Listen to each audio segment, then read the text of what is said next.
Praise the lord. దేవునికి స్తోత్రములు. హల్లెలూయా. మహిమ ఘనత ప్రభావములు పరిశుద్ధుడైన ఆ యేసయ్యకి కలుగునుగాక. ఆమేన్. హల్లెలూయా. ప్రియమైన వాళ్ళారు, బాగున్నారండి? ఏమండి, క్రిస్మస్ క్రీస్తును ఇంకా ఇది పరివర్తన పండుగ. ఏంటండి ఈ పండుగ?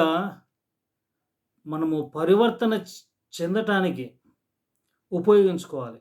దేనికండి? పరివర్తన చెందటానికి. పరివర్తన చెందాలి. అయితే ఇక్కడ ఏంటంటే ఇది మర్చిపోయి పరివర్తన ప్రక్కన పెట్టేసి, ఏమండి, క్రిస్మస్లో ఉన్నటువంటి భావాన్ని, క్రిస్మస్లో ఉన్నటువంటి పరమార్థాన్ని మర్చిపోతుంటున్నారు. పరివర్తన. క్రిస్మస్ అంటే పరివర్తన. Christmas is progressive. ఎన్నో ఇలాంటి క్రిస్మస్ జరుపుకుంటున్నారు కదండి. క్రిస్మస్ జరుపుకుంటున్నారు. సంవత్సరాలు అలా మన పైనుంచి అలా పోతూ ఉన్నాయి. మన కళ్ళెదుటి నుంచి అలా గతించిపోతూనే ఉన్నాయి. ఎన్నో క్రిస్మస్లు వస్తున్నాయి. అయితే ఓ ప్రశ్న ఏంటంటే, పరివర్తన అనేది మనలో ఉందా? పరివర్తన, ప్రోగ్రెసివ్ మనలో ఉందా? ఏండి, ఆత్మీయతలో ప్రోగ్రెస్ ఉందా? ఆత్మ పూర్ణులై ప్రభువును ఆరాధిస్తున్నారా లేదా అనేది పరీక్షించుకోవడం ఎంతో ప్రాముఖ్యం.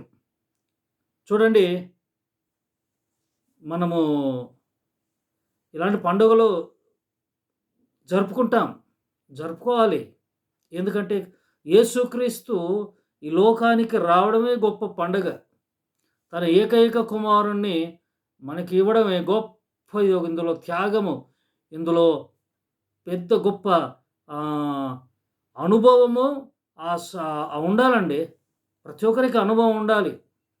యేసుక్రీస్తు ఏమై ఉన్నాడో, యేసుక్రీస్తు యొక్క గుణగణాలు అవన్నీ కూడా తెలిసిన వారమై ఉండాలి. Praise the lord. హల్లెలూయా. ఒక్కొక్కటిగా మనం తెలుసుకుంటా ఉన్నాం. గతంలో కొన్ని విషయాలు, చారిత్రాత్మకమైనటువంటి కొన్ని విషయాలు కూడా టూకీగా మనం తెలుసుకున్నాం. అయితే ఈరోజు దేవుడు ఏమై ఉన్నాడు, ఈ లోకానికి ఎలా వచ్చాడో చూద్దాం. ఈ లోకానికి యేసుక్రీస్తు వెలుగుగా వచ్చాడు. దేవునికి మహిమ. ఎలా అండి? వెలుగుగా వచ్చాడు. చూపిస్తాను. యెషయా గ్రంథము 9వ అధ్యాయం అండి. యెషయా గ్రంథము 9వ అధ్యాయము. యెషయా గ్రంథము 9:2 అండి. చీకటిలో నడుచు జనులు గొప్ప వెలుగును చూచున్నారు. మరణఛాయ గల దేశ నివాసుల మీద వెలుగు ప్రకాశించును. దేవునికి స్తోత్రం చెప్పండి. హల్లెలూయా. చీకటిలో నడుచు జనులు గొప్ప వెలుగును చూచుచున్నారు. మరణఛాయ గల దేశ నివాసుల మీద వెలుగు ప్రకాశించును. చీకటిలో నడుచుచున్న జనులు. ఏమండి, మనమందరము చీకటిలో ఒకప్పుడు నడిచాం. ఇంకా చీకటిలోనే కటిక చీకటిలోనే ఇంకా అందులోని మగ్గిపోయి అందులోనే ఉంటున్నవారు బోలెడు మంది ఉన్నారండి. నేను చాలా ప్రార్థనపూర్వకంగా ఆలోచిస్తూ ఉన్నాను. ఎక్కువ శాతము నరకానికి వెళ్తున్న వారు ఉన్నారు. ఎక్కువ శాతము చీకటిలో మరణ ఛాయలో ఉండిపోయారు. చీకటిలో ఉన్నారు ప్రజలు. అయితే చీకటిలో ఉన్న ప్రజల్ని రక్షించటానికి చీకటిలో ఉన్న మన మీద వెలుగు ప్రకాశించాలని ఆయన ఈ లోకానికి వచ్చాడు. దేవునికి స్తోత్రం చెప్పండి. హల్లెలూయా. ఎక్కడున్నారండి ప్రజలు? చీకటిలో. అక్రమం చేయవారు చీకట్లో ఉంటారు. దేవుని మాట వినని వారు చీకట్లో ఉంటారు కదా. ఉపమానాలు మనము అక్కడ ఒక దేనారం కదండి, ఒక దేనారం తీసుకున్న వ్యక్తి ఏం చేశాడండి? భూమిలో మట్టిలో పాతి పెట్టేశాడు. అయితే వాడిని చీకటిలో వేయండి అన్నాడు. ఏంటండి?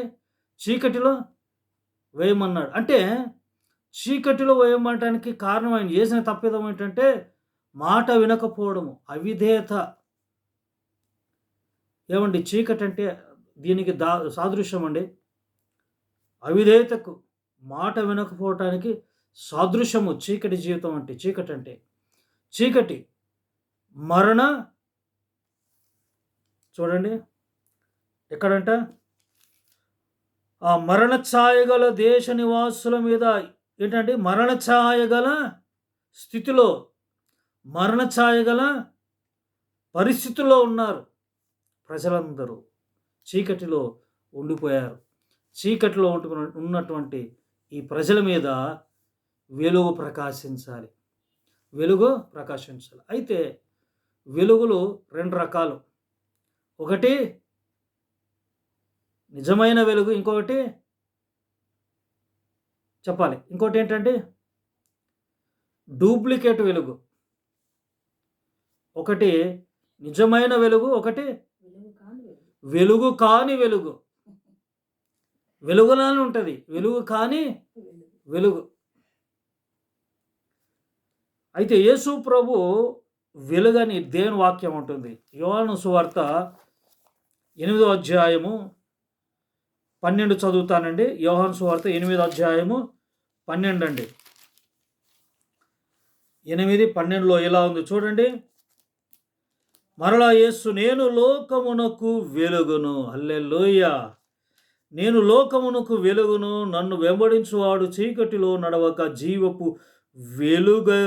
జీవపు వెలుగు కలిగి యుండునని వారితో చెప్పెను. యేసు ప్రభువే అంటున్నాడు, నేను లోకమునకు వెలుగై ఉన్నాను. నన్ను వెంబడించేవాడు చీకటిలో, యేసుక్రీస్తు వెలుగై ఉన్నాడు. ఆ వెలుగులో మనం నడవాలి. అందుకంటున్నాడు, నన్ను వెంబడించేవాడు వాడు చీకట్లో ఉండడు. అయితే ఈ రోజుల్లో ఎవరు వెంబడిస్తున్నారు? ఫ్యాన్స్ను వెంబడిస్తున్నారు. ఎవరినండి? వాళ్ళ సెలబ్రిటీస్ను వెంబడిస్తున్నారు. మన క్రైస్తవ సమాజంలో కూడా దేవుని వెంబడించట్లేదు, కానీ సేవకులను వెంబడిస్తున్న వారు బోలెడు మంది ఉన్నారు కదండి. ఏమండి, సేవకులు వెంబడించడం తప్పు కాదు. సేవకుడు ప్రార్థనాపరుడు, సేవకుని యొక్క జీవితం, సేవకుని యొక్క పరిశుద్ధతను చూసి అయ్యి నేర్చుకోండి, కానీ నేర్చుకుంటూ వాటిని పాటిస్తూ ఉన్నారు. సేవకులకు ఫ్యాన్స్ అయిపోయారు కొందరు కదా. సేవకులకు ఫ్యాన్స్ అయిపోయారు. యేసు ప్రభు ఫ్యాన్స్ ఏం అవసరం లేదు, కానీ ఆయనను వెంబడించే వారికి ఉండాలి. ఆయన పిల్లలు ఉంటే చాలు. ఫ్యాన్స్ ఎందుకండి? ఫ్యాన్స్ బ్రతికెందుకు మనకి? ఆయనను నీవు వెంబడిస్తున్నావా? ఆయన ఈ లోకానికి ఎందుకు వచ్చాడంటే చీకటిలో ఉన్న ప్రజల మీద వెలుగు ప్రకాశించాలన్న గొప్ప మంచి దృఢమైన అదొక ఏమంటారండి దాన్ని, ఆ ప్రేమ, ఆ త్యాగం, నన్ను రక్షించడానికి చీకట్లో ఉన్నాం కదండి, వెలుగు ప్రకాశించాలి. వెలుగులో ప్రతి ఒక్కరు నడవాలన్న ఉద్దేశంతో యేసు ప్రభు ఈ లోకాన్ని వెలుగుగా వచ్చాడు. దేవునికి మహిమ కలుగును గాక. హల్లెలూయా చెప్పండి. హల్లెలూయా. అందుకే యెషయా గ్రంథము అదే 60వ అధ్యాయము 1-2లో ఉంటుందండి. ఏమండి, 1-2లో ఉంటుంది.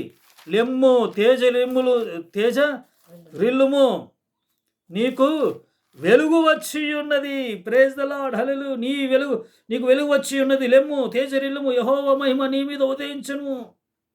చూడుము, భూమి చీకటి కమ్ముచున్నది, కటక చీకటి జనులను కమ్ముచున్నది. యెహోవా నీ మీద ఉదయించుచున్నాడు, ఆయన మహిమ నీ మీద కనబడుచున్నది, ఆయన వెలుగు నీ మీద కనబడుచు. ఈ క్రిస్మస్ అంటే వెలుగు ఏంటండి? హల్లెలూయా. వెలుగు చీకటిలో ఉన్నటువంటి చీకటి బంధకాల్లో కొట్టుమిట్టాడుతున్నటువంటి ప్రజల మీద ఈ క్రిస్మస్లో వెలుగుగా ఈ లోకానికి వచ్చాడు. అందుకే ఒక లాస్ట్ మాట చదివిస్తానండి. లాస్ట్ మాట మొదటి పేతురు 2:9 అండి. మొదటి పేతురు 2:9. అయితే మీరు చీకటిలో నుండి ఆశ్చర్యకరమైన తన వెలుగులోనికి మిమ్మును పిలిచిన వాని గుణాతిశయములు. చీకటిలో అయితే మీరు చీకటిలో నుండి ఎక్కడి నుండి వచ్చామండి మనం? ఎక్కడికి ఎక్కడి నుండి ఎక్కడికి వచ్చాము మనము? చీకటిలో నుండి వెలుగులోనికి మనము రావాలి. చీకటిలో నుండి వెలుగులోనికే. చీకటిలోనే ఉండిపోవాలన్న ఉద్దేశం దేవుని ఆలోచనే కాదండి. ఆయన ఎందుకొచ్చాడంటే నీ మీద ఉదయించటానికి. ప్రైజ్ ద లార్డ్, హల్లెలూయా. నీ మీద ప్రకాశించటానికే ఈ లోకానికి వచ్చాడు. ఆయన వెలుగు లోకమునకు. ఏండి, ఎన్ని దేశాలు ఉన్నాయండి? ప్రతి దేశానికి ఆయన వెలుగై ఉన్నాడు. ఆమేన్, హల్లెలూయా. ఆయన వచ్చిందే చీకటిలో ఉన్న వారిని చీకటిలో నుండి, ఆ చీకటి భయంకరమైన కటిక చీకటి నుండి బయటకు లాగటానికే వచ్చాడు. పాపపు చీకటిలో నుండి. దేవునికి స్తోత్రం కలుగును గాక, హల్లెలూయా. క్రిస్మస్ అంటే వెలుగు. యేసయ్య వెలుగై ఉన్నాడు. దేవుడు తన పరిశుద్ధ మాటలు దీవించునుగాక. ఆమేన్. ప్రార్థన చేద్దామంటే, పరిశుద్ధుడా మహోన్నతుడగు తండ్రి, వెలుగుగా ఈ లోకానికి వచ్చావు. మరణ ఛాయల్లో అలాగే ప్రభు ఇదిగో తండ్రి చీకటిలో ఉన్న ప్రజల మీద ఉదయించటానికి ఈ లోకానికి వచ్చి ప్రభు ఇదిగో మమ్మల్ని ఉదయింపజేసినందు వందనాలు తెలియజేసు. మేము మిమ్మలను వెంబడించాలి. అప్పుడే మేము వెలుగులో ఉన్నట్లు. అయా కృప చూపు సహాయం చేయండి. ఈ రోజంతా నీ కృపను దయచేయండి ప్రియ బిడ్డలకు. యేసు నామమున ప్రార్థిస్తున్నాను తండ్రి. Amen, amen. God bless you. God bless you all.